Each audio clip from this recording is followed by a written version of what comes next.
Hey guys, Lou here. Welcome back to the channel. Thanks for checking out Acorn Hill. Thank you for being with us through the 10 months, almost a year, and we've reached our first 1,000 subscribers, and we are really grateful to all of you out there for checking us out on demand and regularly. A special shout out to not only our viewers here in the US, but also to my kababayans, my friends and my family, and new friends and new acquaintances in the Philippines, folks from Malaysia, Australia, Germany, the UK, Ireland, our friends and viewers from India. Welcome. Thank you for checking me out. Thank you all for your continued viewership so far, and we look forward to meeting new friends, new members to the channel from all other parts of the world. And for those of you who've just come across the channel, this is Acorn Hill. It's a channel about gardening, building, home building, DIY, and really it's all about stewardship, and we wanted to share with you what we're doing here in Central North Carolina. So would you do me a favor and hit on that subscribe button and hit on the like button as well, the thumbs up icon for all the videos that we are putting out. We really appreciate it. Now today's video is very unique because it is a mash-up video, if you will. It's a before and after of me planting out lavender on the dry side, the dry garden in our property. Now what you're seeing in the clip is not the dry garden. This is in fact the elevated garden where we planted the tulips underneath the pergola. And below this section, what I'm showing you at the moment is the dry section, the dry part of our property. This is where we have our bench and also where we planted some of the lavender last year. Hi guys, Louis here, and welcome to the backyard here in Acorn Hill. I am doing some fall planting. I wanted to plant some lavender. We're in the dry garden right now, and as you can see, it has a lot of weeds. I've got lavender that I need to stick in the ground before it gets too hot and it languishes in its pot. This is the dry garden. When we designed this retaining wall, it's a half circle, and the half circle pretty much will contain a few more things that I am going to put over the years in this section, but we've designated this as the dry garden where we will have Mediterranean plants growing. Last spring I did plant some of these lavender, and they're touch and go right now as we're still studying the soil here, but we've got a few lavender that are, it's really a mix of different lavenders, but on this side it has really grown well. It's its first year, so it's trying to get to know the soil, but I think it's taking off now. But some of them have died, especially this one, and I think it's more of a watering issue. Like I said, it's touch and go, this section, and some of the sections here are, I guess, more moist than the rest. But that's gonna be, I'm gonna take that out, and I will put this new lavender in. What I've done before is I dug a trench about 6 inches down, then I put a lot of rocks underneath, and just a few touches of topsoil. This is suffering while the rest is growing well. Like the one next to it is great.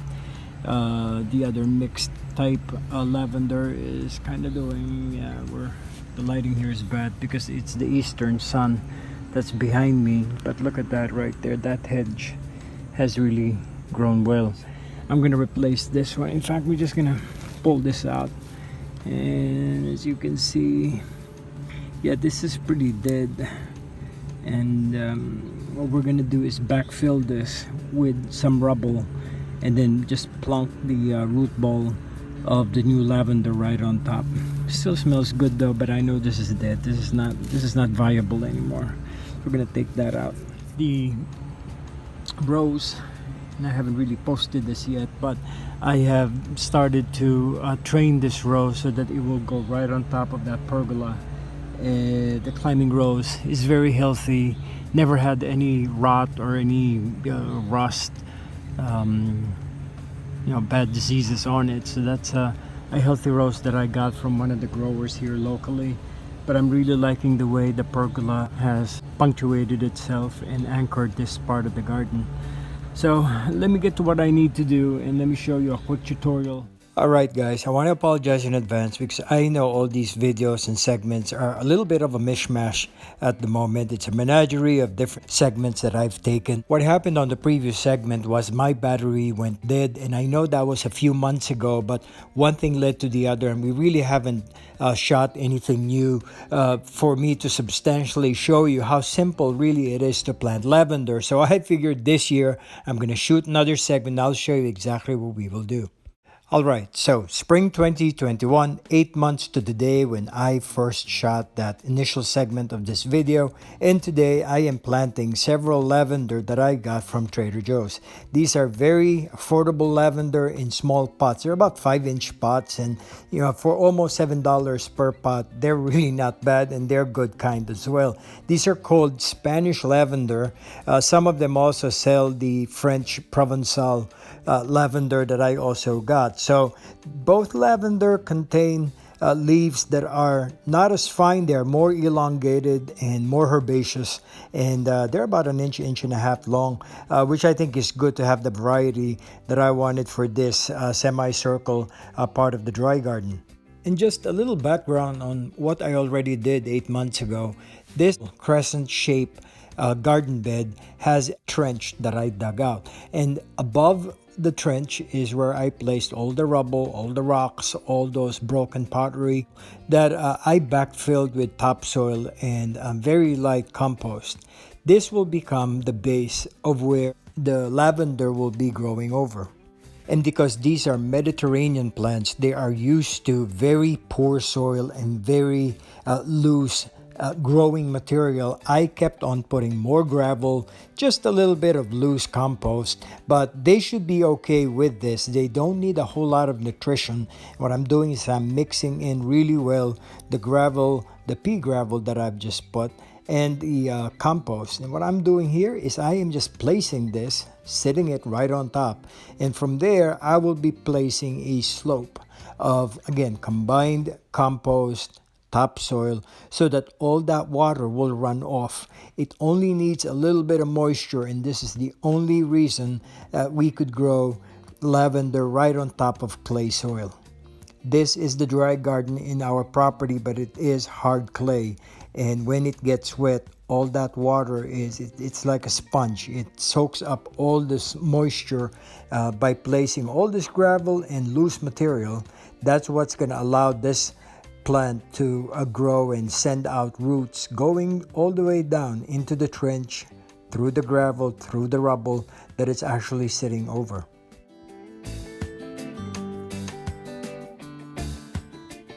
Alright, here's a different shot of a different section of the crescent planting bed. Planting another lavender. Here I'm creating a hole. I'm digging up that hole, but we need a lot of these rubble. This is just a cinder block, a hollow block if you will, that I had to crush using a hammer, and this is what I'm using for the drainage part of the planting scheme underneath this plant.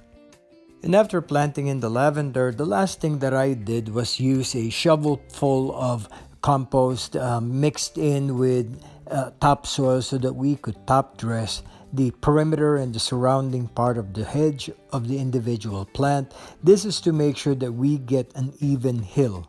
We want to make the appearance of these lavender planted on top of the crest, on top of the slope, on top of that hill, so that we can allow water, all the moisture to run off and not sit and cause root rot. And there you have it, a simple way of planting lavender in whatever planting style you want for your property. Lavender is also a very good plant material that you can put in pots. Just remember, it needs a lot of drainage, it needs that well-drained soil in full sun, and once you provide it with that good growing environment, it will give you not only the Mediterranean look, but also the fragrance, that very distinct lavender fragrance that fills the air, especially during a hot day when all these oils are diffusing through the air and you get a lot of the lavender scent. Reminds you of being in Provence. I really hope you liked this video today. I know it is a combination of several snippets over an 8-month period, but I'm confident I was able to give you not only a basic primer on how to plant them, but really give you an idea of what the nature of lavender are. They are Mediterranean plants. They're really easy to grow as long as we provide them the right growing environment. Thanks again for being a part of this video today, and for those of you who stumbled on the video, don't hesitate to click on that subscribe button. For now, this is your presenter, Louie, and we'll see you back here in Acorn Hill. Bye-bye for now.